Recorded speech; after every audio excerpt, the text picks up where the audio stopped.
comment vendre efficacement sur Facebook? Aujourd'hui, je vais parler de créer un compte Facebook professionnel. Pour moi, c'est quoi créer un compte Facebook professionnel? C'est si vous allez sur Facebook, si vous êtes d'accord que vous y allez pour vendre, vous n'allez pas seulement aller comme ça en fait. Vous n'allez pas aller juste créer un compte comme ça. Parfois, vous créez des comptes Facebook, à la place de votre photo, on voit Naruto. Ou on voit, je sais pas, un truc bizarre. Mais vous vendez.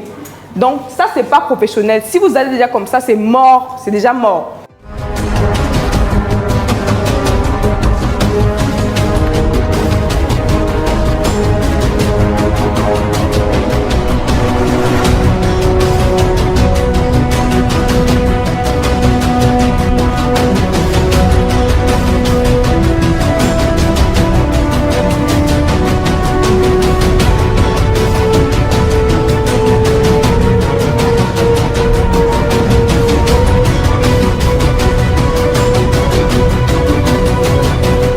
Donc, il faut un compte Facebook professionnel et il y a la partie biographie. Vous devez renseigner tous les éléments. Deuxièmement, vous devez optimiser votre profil. Optimiser par quoi? Par une photo de bonne qualité, profil et bannière. Renseigner soigneusement tous les champs, la biographie, information personnelle, partager des contenus de valeur et mettre en avant votre personnalité, votre particularité. Pourquoi mettre en avant votre personnalité, votre particularité? Parce qu'en réalité, Facebook au départ n'a pas été fait pour... bon, ça a été fait, oui, ça a été fait pour connecter des gens. Et les gens viennent souvent sur Facebook pour se distraire, pour perdre du temps. Donc, si vous êtes seulement là pour gaver les gens de 2000 francs, 3000 francs, tel produit, les gens se fatiguent en fait. Donc, allez sur Facebook, rassurez-vous que votre profil, votre bannière, et moi ma bannière, j'ai précisé. Donc, vous avez le choix de personnaliser votre bannière parce que c'est la porte d'entrée. Si vous faites une publication dans un groupe et tout, généralement, les gens ont le réflexe de cliquer sur votre profil. Et il faudrait qu'en cliquant sur votre profil d'entrée de jeu, bam, que les gens lisent en fait. Si vous mettez en avant, par exemple, les produits pour les animaux, si vous mettez, il faudrait que les gens voient ça. Et vous avez la possibilité de renseigner le champ de la bio. Le champ de la bio ici, bon, moi j'ai mis Miss Smile, moi c'est un truc personnel pour moi, j'aime bien sourire, web entrepreneur, voix off, donc j'offre également les services de voix off, gift lover, je parle des cookies. Donc déjà quand tu entres et tout, tu vois, quand tu vois 3D business et web entrepreneur, tu fais la similitude et quand tu vois les cookies, tu vas rentrer maintenant dans la description et voir le lien de la page des cookies, tu seras amené à cliquer, d'accord? Donc c'est important de renseigner tous ces éléments. Et c'est important d'avoir une photo de profil professionnel. Et je vous raconte une petite histoire. Cette photo, je l'ai prise en 2017. Fin 2017. Et elle est encore là. Parce que j'avais compris la puissance de l'image. Je n'avais pas forcément de l'argent, n'est-ce pas?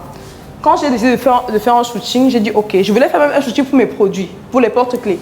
Mais après, bon, quand j'ai vu les photos, je me suis rendu compte que mes porte-clés là, vraiment, au départ, ce n'était pas vraiment ça. Donc, je me suis contentée de ces photos-ci. Et j'ai garni mon profil. J'ai dit ça reste là-bas jusqu'à ce que je fasse un nouveau shooting professionnel. Est-ce que vous voyez un peu? Parce que on dit l'habit ne fait pas le moine, mais en matière de marketing digital, l'habit fait le moine. L'habit fait le moine. Donc c'est important de ne pas blaguer avec cet aspect. C'est très important. C'est un investissement. Si vous devez peut-être dépenser un 10 000, un 15 000, c'est vrai qu'il y en a des jolis téléphones aujourd'hui, les iPhones et tout peuvent bien faire ce travail-là. Mais si vous pouvez faire une séance de shooting, si vous êtes sérieux avec ce que vous faites, vous faites une séance de shooting, vous changez bien vos profils. Ça va vous aider à vendre énormément. Ça va mettre le côté sérieux à votre business. Donc, moi, je vais changer ça d'ici 2 jours parce que je me suis fait une nouvelle séance de shooting. Et ces photos, en fait, pour moi, je n'ai pas envie de les changer parce que celle-ci était vraiment surprise et tout. Et ça ressort vraiment qui je suis. Et une autre stratégie pour vendre, pour gagner facilement votre argent, il faut faire des projets qui sont liés à vous en fait. Je vais toujours insister dessus. Donc ne vous dissociez pas de votre produit, de votre service. Quand on vous voit comme ça dans la rue et tout, qu'on puisse identifier, on puisse lire, waouh, elle fait telle chose et tout. Ne vous dissociez pas de ce que vous faites, de votre personne, de votre produit. Donc ça, c'est la stratégie que moi j'ai utilisée. Et les contenus de valeur, ça peut être des contenus liés à votre produit et service. Ça peut être des contenus, par exemple, qui peuvent aider des gens. Les contenus que les gens sont amenés à partager et tout. Et faites attention sur votre profil. Facebook a mis tous les moyens pour éviter qu'on vous identifie n'importe comment et n'importe où. C'est bizarre de venir sur votre profil, de voir des identifications bizarres. Vous avez le choix d'aller dans paramètres et d'annuler tout cela. Moi, je parle vraiment aux personnes qui veulent... Moi, j'ai gagné. C'est avec Facebook et WhatsApp que j'ai gagné, que j'ai eu mes clients. C'est pour ça que je m'attarde dessus. Parce que quand j'ai compris l'importance de ces choses-là, j'ai commencé à regarder ce que les autres font. Et ça, c'est une autre stratégie. Qu'est-ce que les autres font et ça marche et vous appliquez. Qu'est-ce que les autres font et ça marche et vous appliquez. Voilà une meilleure stratégie d'apprendre. Si par exemple, vous avez des concurrents dans un domaine, qu'est-ce qu'ils font, ça marche. J'aime pas dire de copier-coller. D'accord? C'est pourquoi vous devez mettre votre personnalité devant. Mais qu'est-ce qu'on fait, ça marche? Si ça marche, j'applique. Donc, c'est important. C'est important. Et particularité aussi, ça veut dire, si vous avez des valeurs personnelles, mettez en avant. Si vous avez des trucs personnels qui sont propres à vous, mettez également ça en avant. Ce qui se passe, c'est quoi? C'est que les gens vont se connecter, avant de se connecter à votre produit, ils vont se connecter à vous. D'accord? Si vous suivez, par exemple, le docteur Claudel, vous allez comprendre ce que je dis. Suivez et essayez d'observer maintenant comment peut-être les personnes qui vous inspirent font. Généralement, ils ne parlent pas toujours de leurs produits, de leurs produits.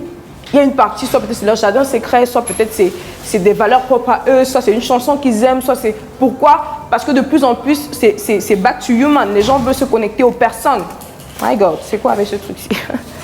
Les gens veulent se connecter aux personnes. Les gens ne veulent plus être en mode vente, parce qu'on le vend partout.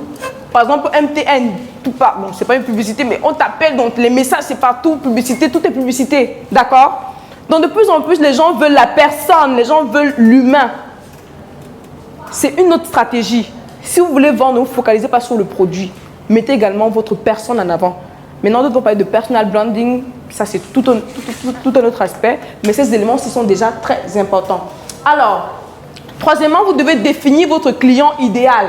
C'est quoi le client idéal? C'est celui qui vous paye bien, sans stress, de manière répétitive et qui va même recommander vos services. Ça, c'est la meilleure stratégie pour gagner. Trouvez votre client idéal.